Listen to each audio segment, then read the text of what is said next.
bonjour. J'ai le plaisir aujourd'hui de t'accueillir, Maoumbi. Maoumbi Mwabutsa, qui travaille, elle aussi, à la santé publique d'Ottawa. Mais Maoumbi, elle travaille dans la section prévention des chutes et activités physiques. Alors ça, j'ai trouvé ça intéressant parce que la raison pour que je trouve ça intéressant, c'est parce qu'on pense que quand on vieillit, c'est normal de tomber. Et puis, oui, c'est possible, mais je ne pense qu'il ne faut pas banaliser les signes. Alors, ça, pour moi, c'était la question à laquelle je voulais que tu nous parles. Alors, ce que je voulais te demander, c'est quel type d'activité physique qui aide vraiment là, à prévenir les chutes, surtout dans la maison? Parce que je pense que c'est là souvent que ça arrive. Hein? C'est bien ça? Oui, c'est effectivement ça. Pour commencer, merci de nous accueillir ici pour partager un peu ce qu'on partage toujours dans la communauté. Donc, et pour dire encore que c'est pas le fait de vieillir qui fait que les gens puissent tomber. Donc ça, c'est un mythe. Et on peut travailler sur ça. Comme vous venez de le demander, il y a certains exercices que nous pouvons faire et c'est très simple. Des exercices vraiment très simples que nous pouvons faire nous-mêmes à la maison, comme des exercices avec des chaises, et d'ailleurs que je montre souvent ici. Donc, c'est des exercices qui permettent de renforcer nos muscles. Des exercices, on n'a pas besoin de beaucoup de choses, c'est vraiment avoir une chaise à la maison et puis pratiquer. Ça renforce les muscles, mais ça nous aide aussi à éviter à s'asseoir très longtemps. Parce que quand on s'assoit très longtemps, ce que ça fait, ça nous étourdit, ça nous fatigue et ça relâche nos membres. Donc, c'est très important d'être toujours en activité. Si on est capable, oui, faire les marches aussi, au moins entre 10 à 15 minutes le matin, et puis une autre partie aussi, on peut la faire le soir. Ça, c'est des exercices qui aident aussi énormément. Vous avez aussi demandé dans la maison, parce que c'est là où ça se passe souvent, hein, la lumière est très importante. Hein. Il faut que la vision, qu'on ait une bonne vision, mais aussi les encombrements dans les maisons. On a tendance à surmeubler nos appartements ou nos pièces. C'est ça, je me souviens quand ma mère, partie de la maison, s'est en allée dans un appartement autonome, et puis je lui avais dit, ne faites pas l'erreur d'avoir des meubles trop gros ou de tout ramener ce qui était à la maison. Vous ne voulez pas faire le tour de vos meubles. Vous voulez marcher dans votre pièce. Parce que j'avais vu le contraire ailleurs, puis je trouvais que c'était effrayant. Les gens... Tu marches, mais tu es toujours après frapper un meuble, il y a quelque chose qui est à l'avant. Alors, je suis contente d'entendre ça parce que ce l'est un problème. Hein? Oui, effectivement. Donc, plus la maison est encombrée, plus ça nous met à risque. Et on a un risque de se cogner sur les meubles. On a le risque aussi de glisser. Hein, quand on a des tapis qui sont glissants, mais aussi la visibilité. Donc, on ne voit pas très bien. So, c'est très important que notre logement soit vraiment dégagé et nous donne l'espace où on peut facilement naviguer dans la maison. Dans la maison elle-même. Oui, Oui, ça, c'est vrai. Puis là, tu as parlé de tapis glissants. Ça me fait penser à les fameuses... nos chaussettes. Dans le temps, encore aujourd'hui, beaucoup de gens portent des fameuses chaussettes en Fentex, qu'on appelait dans le temps. Ils sont très confortables, mais c'est très dangereux. Oui, ça peut être très dangereux, mais aussi les chaussures. Hein? Oui. Il faut faire, donc, il y a les chaussures, il y a les tapis, il y a aussi la vision. Donc, c'est très important de faire sûr qu'on porte des chaussures qui ont une semelle qui ne glisse pas. Sans parler de l'intérieur, mais même à l'extérieur aussi, mais aussi les lunettes. C'est très important de faire changer nos lunettes. Je ne sais pas si c'est aux 2 ans, 3 ans. C'est important d'aller se faire revoir par le médecin et puis avoir une nouvelle prescription. Ça, c'est vrai. Mais l'autre facteur, parce que je le vis, c'est de nettoyer nos fameuses lentilles. Parce que je vois mon frère, puis j'ai mon conjoint, que si je leur dis pas de passe-moi tes lunettes, puis je vais les nettoyer, des fois, je vois même pas la couleur de leurs yeux. Effectivement. Alors, ça doit pas aider quand tu marches dans la maison, je présume. Comme on dit, la visibilité est très importante. Hein? Oui. Mais ce n'est pas seulement la visibilité, même l'audition. Okay? Parce que ça va de pair. Oui. C'est très important de se faire aussi examiner les oreilles.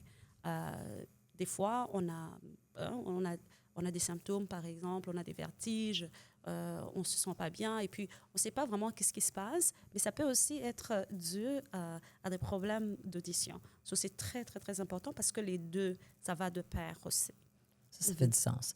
L'autre section qu'on peut lier à ça, je pense, c'est les médicaments. Parce que plus on vieillit, plus on prend de médicaments.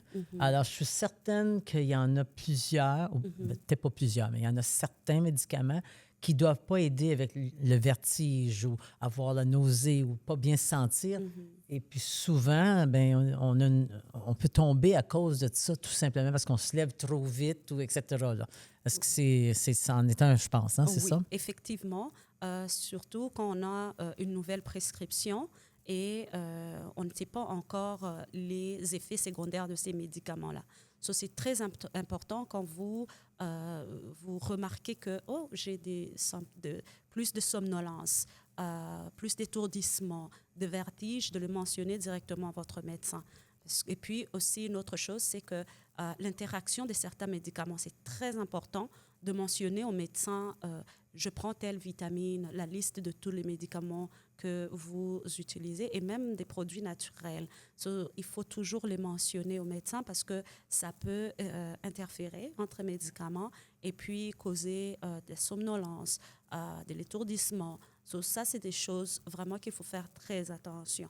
Et puis, regardez si les médicaments ne sont pas expirés. Parce que des fois, on garde les médicaments à la maison et puis ils ont passé, par exemple, la date d'expiration. Ça nous met à risque, des fois, en oubliant de les consommer. Donc, c'est très important aussi de le mentionner ou, quand c'est expiré, vraiment, les retourner à la pharmacie, ne pas les jeter à la poubelle, mais les retourner à la pharmacie. Mais là, tu parles de pharmacie. À ce moment-là, oui, c'est bien d'aller voir notre médecin, mais est-ce que le pharmacien peut aussi nous dire s'il y a une interaction entre les médicaments? Oui. De plus en plus, vous pouvez demander, bien sûr, en nommant la liste des médicaments que vous consommez, ils vont vous dire aussi les effets secondaires et puis quelle interaction ça peut avoir aussi.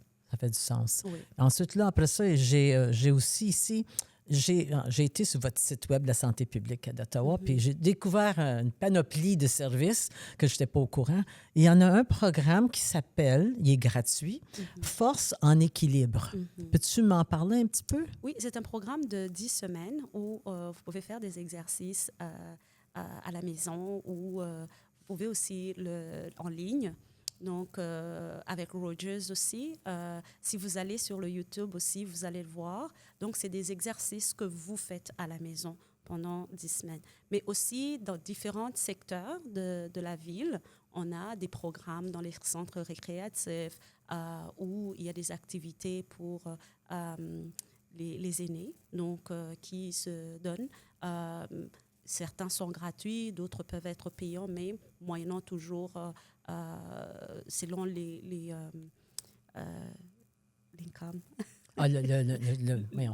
Le revenu. Le revenu. Là, tu le dis en anglais, puis je le perds en français. Oui, donc selon le revenu, et puis ils peuvent aussi ajuster aussi. Oui. OK.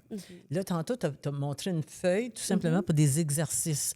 Alors, y en a-tu certains qui sont plus importants que d'autres ou plus faciles que d'autres?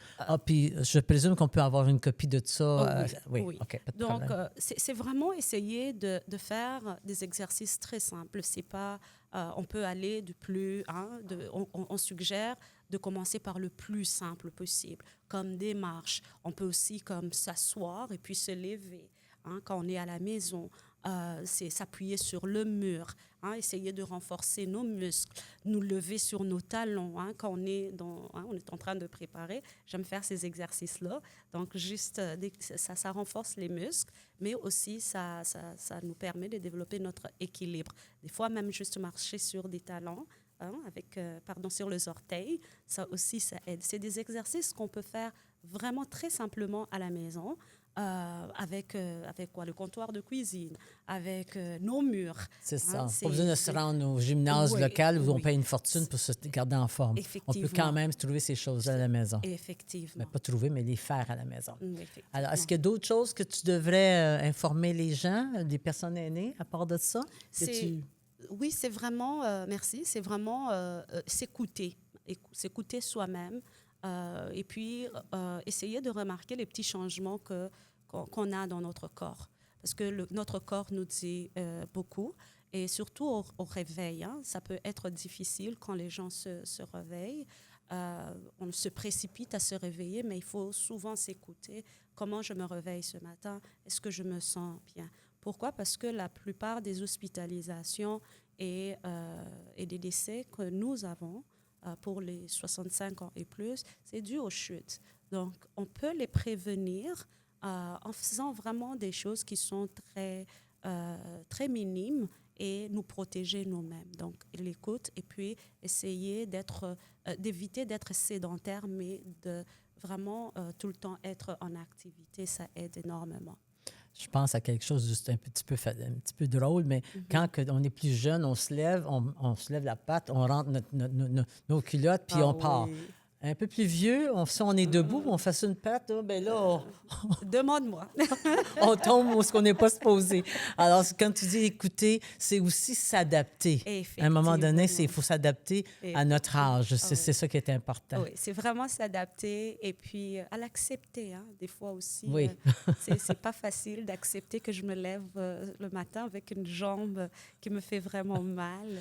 J'ai 20 ans ici, mais mon corps dit j'en ai 75. Effectivement. Oui, c'est ça. Bien. C'est ça, c'est vraiment s'écouter, puis quelle partie de mon corps me fait plus mal, est-ce que ma vision est claire, c'est des petites choses, est-ce que ma lumière, je vois bien, ça c'est des choses qui peuvent vraiment aider. Alors, je te remercie beaucoup, Maombi, c'était très intéressant et je sais que tu vas nous donner des affiches pour que les gens qui sont présents ici puissent être capables de commencer leurs petits exercices le matin. Merci beaucoup. Merci à vous.